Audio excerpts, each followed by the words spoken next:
Abu Zar G'iforiy roziyallohu anhudan rivoyat qilinadi. Rasululloh sallallohu alayhi vasallam dedilar: Odam farzandi uchun quyosh chiqqan har kunda sadaqa bordir.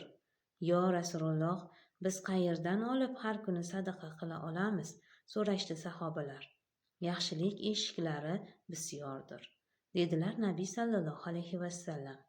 Tasbih, hamd, takbir, tahlil, yaxshilikka buyurish, yomonlikdan qaytarish, yo'ldan aziyat beruvchi narsalarni olib tashlash, kar odamga kerakli gapni eshittirish, ko'r kishini yetaklab yurish, yo'l yo'riq so'rovchiga yo'l yo'riq ko'rsatish, yordamga muhtoj, bechorahol odam bilan oyoqlaring kuchiga tayanib harakat qilishing, ya'ni unga yordam beraman deb yelib yugurishing, zaif kishining og'irini bilaklaring quvvati bilan ko'tarishing. Mana shularning barchasi sening o'zing uchun qilgan sadaqangdir. Odamlardan o'z yomonligingni tiysang, bu sadaqadir. Birodaring yuziga qarab qilgan tabassuming sadaqadir. Chelagingdagi suvni birodaring chelagiga bo'shatib berishing ham sadaqadir.